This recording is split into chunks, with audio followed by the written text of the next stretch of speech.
Hey tubers, welcome back for another adventure.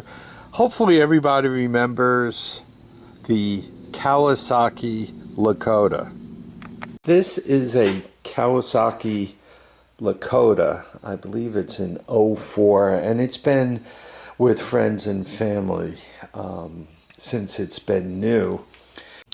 Unfortunately, the machine isn't with me right now, but I finally got it repaired, and I just wanted to go through what it took to repair it, so if somebody else has the machine and has the same problems I do, they can kind of fix it on the first try rather than take 3 tries like I did. So, in the beginning, the machine ran fine. It's been in the family forever. It's been a good machine. And suddenly, it started needing a better and better battery to start. It seemed to lose spark if the battery was weak. After a couple of iterations of changing the battery and jumping it and so forth, it got to the point where it lost spark completely. Cue the new CDI. We looked into putting an OEM CDI in it. Would have been $600 from a local place. Looked into putting a CDI in it off of eBay that was OEM. It would have been close to $300. So we ended up putting a China-made CDI in it. The machine started right up, and this is what it ran like. Hear how it breaks up? It's really pretty good when it has a load on it. But, so at this point, it's kind of like, man, did they send me a bad China CDI from sitting around? Did something go wrong with the carburetor? What happened to this rig? Unfortunately, I had to leave the machine for a while. And when I left the machine, I went out and I bought it a carburetor, another CDI, another China CDI. I bought it a voltage regulator, and I bought it an air filter. So I just wanted to bring that all out there. I didn't think it was an air filter problem, but I didn't like the looks of the old one, so I wanted to change that.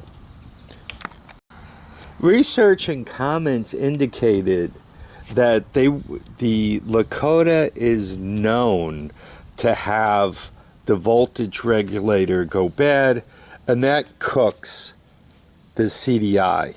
So the first thing I did was change the voltage regulator. And it seemed to run better, but it still wasn't quite proper. So wrote it like that for a little while just to make sure, change the gas. Just wanted to make sure that it wasn't something else. And it was like, no, it doesn't seem to be getting better. So I changed the CDI for a second time. Upon changing the CDI for a second time, the personality completely changed. It ran like a brand new machine. There are 2 machines I really try to keep running perfectly all the time. The Honda, the 98 Honda 4x4, I use that as my tow machine here in the Hudson Valley.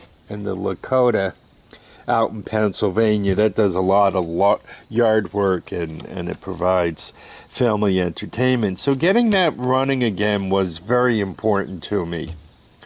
And what I just want to tell you guys, when you do a CDI on a Lakota, and quite honestly, I would probably look at most of the Kawasaki's that have a DC powered ignition system.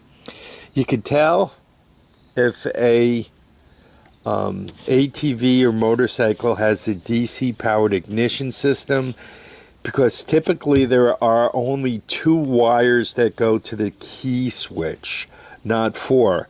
The reason why there's only 2 wires is because you just turn the power on and off to the CDI and it gives you spark or not.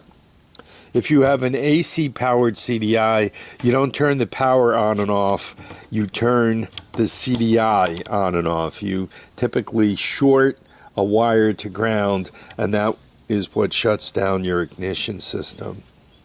For me, from now on, whenever I change the CDI on a Kawasaki, I'll also be doing the regulator. The clone Chinese CDIs are 15 or 20 bucks. The pulse gen, or so they're only 15 or 20 bucks. I got a mosquito chasing me around. And the voltage regulator is only 15 or 20 bucks. So the pair of them, you got that big $30 to $40 invested, and I recommend changing the both at the same time. Easy enough to do.